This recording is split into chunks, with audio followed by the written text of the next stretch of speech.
Good morning बच्चों।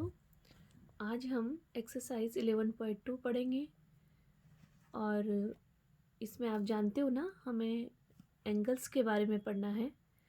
Angle क्या होता है कि angle a figure which formed by joining two rays okay at a their initial point, जिसे हम वर्टेक्स कहते हैं। ये टू आर्म्स होती है, ये वर्टेक्स है। इसी को आज हम ब्रीफली पढ़ने जा रहे हैं कि the amount of rotation through which one of the arm of a given angle must be rotated about its vertex to bring it to the position of the other is called the magnitude of angle।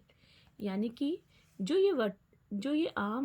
ये base line है, इससे जो ये जितना बेटा ये घूमेगा, जैसे मान लीजिए आप इसमें देखेंगे इस बेस लाइन का ये वर्टेक्स है और यहाँ से हम इस आर्म को जितना हम आगे की ओर बढ़ाते जाएंगे, रोटेट करते जाएंगे, उतना ही इसका ये मैग्नीट्यूड ऑफ द एंगल कहलाएगा।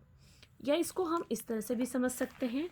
मान लीजिए हमने एक रे ड्रॉ करी, ड्रॉ करने के बाद यहाँ से हमने एक और स्ट्रेट लाइन ड्रॉ करी, तो यहाँ से देखो ये यहाँ से यहाँ तक का रोटेशन हुआ ना, ये मैग्नीट्यूड ऑफ एंगल है।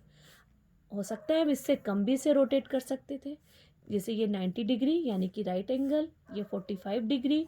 तो जो भी इसका मैग्नीट्यूड आएगा, जहाँ तक भी ये ड्रॉ होगा, जैसे ये मान लीजिए ये यहाँ से रोटेट होकर यहाँ तक आया, तो ये 180 डिग्री। तो देखिए 180 डिग्री में टू राइट एंगल्स बनते हैं। इसी तरह से रोटेट होकर अगर नीचे आता है तो एक राइट एंगल और बनाएंगे हम, इसको हम रिफ्लेक्स एंगल कहते हैं। देखिए ये भी 90 डिग्री होगा। अब इसको यहाँ पर अगर हम लाते हैं तो देखिए रोटेट होता हुआ पूरा उसी पॉइंट पर वापस से आ गया है, इसको हम रिफ्लेक्स एंगल भी कहते हैं। और ये एक और अगेन 90 डिग्री। तो देखिए एक रिफ्लेक्स एंगल में 1 2 एंड 2 3 4 90 डिग्री होते हैं। तो इस तरह से ये सब क्या कहलाएंगे, magnitude of an angle. Okay, अब आगे हम पढ़ते हैं। The standard unit of measuring an angle is degree. यानी कि जिस तरह से हम किलोमीटर मीटर नापते हैं, ठीक उसी तरह से एक एंगल की डिग्री, एक एंगल को हम डिग्री में उसको नापते हैं। ठीक है, वन राइट एंगल 90 डिग्री होता है, वन स्ट्रेट एंगल में 180 डिग्री होता है, जो कि 2 मल्टीप्लाई 90 यानी कि जिसके अंदर 2 राइट एंगल्स होते हैं। वन कंप्लीट एंगल में 4 राइट एंगल होते हैं, यानी कि 4 मल्टीप्लाई 90, जैसा मैंने अभी आपको समझाया था, जिसका सम होता है 360 degree.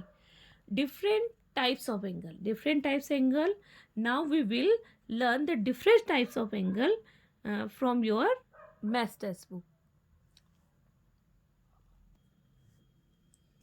Different types of angles are classify according to their degree measures as, मतलब जैसा हम डिग्री को मेजर करते हैं उसी के अकॉर्डिंग हम इनको डिफाइन किया है।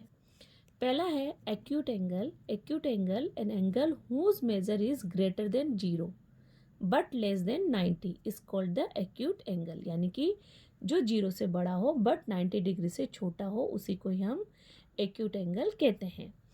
सेकंड है right angle an angle whose measure is 90 degree is called the right angle. यानी कि जो 90 डिग्री का हो, एग्जैक्ट 90 डिग्री का हो, ना छोटा ना बड़ा, उसी को ही हम राइट एंगल कहते हैं।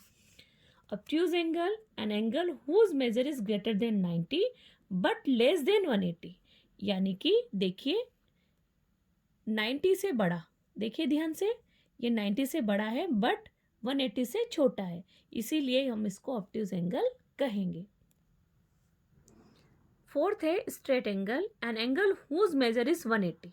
जैसा कि मैंने आपको पहले भी बताया था कि जो एक स्ट्रेट लाइन होती है उसके अंदर जो रोटेशन होता है वर्टेक्स से, वही 180 डिग्री बनता है और उसी को ही हम स्ट्रेट एंगल कहते हैं। Reflex angle an angle whose measure is greater than 180। जो 180, देखिए यहाँ पर 180 हुआ आपका, तो उससे 180 से ज़्यादा है बट लेस देन 360, पर यहाँ 360 बनेगा उससे छोटा हो, उसी को ही हम रिफ्लेक्स एंगल कहेंगे। फोर्थ है complete angle an angle whose measure is 360 is called है कंप्लीट एंगल, यानी कि जो ये वर्टेक्स है ये यहाँ से रोटेट होता हुआ पूरा वापस उसी वर्टेक्स पर अगर आ जाता है तो इसको हम 360 कहते हैं। वो कैसे बेटा, कि जैसे मान लीजिए क्लॉक है, क्लॉक के अंदर 12 o'clock पर दोनों हैंड क्लॉक के सेम एक साथ आते हैं और उस पोजीशन को हम 360 डिग्री कहते हैं। ठीक है ना, यानी कि रोटेशन कंप्लीट हो जाता है। नेक्स्ट अब हम स्टार्ट करते हैं 11.2।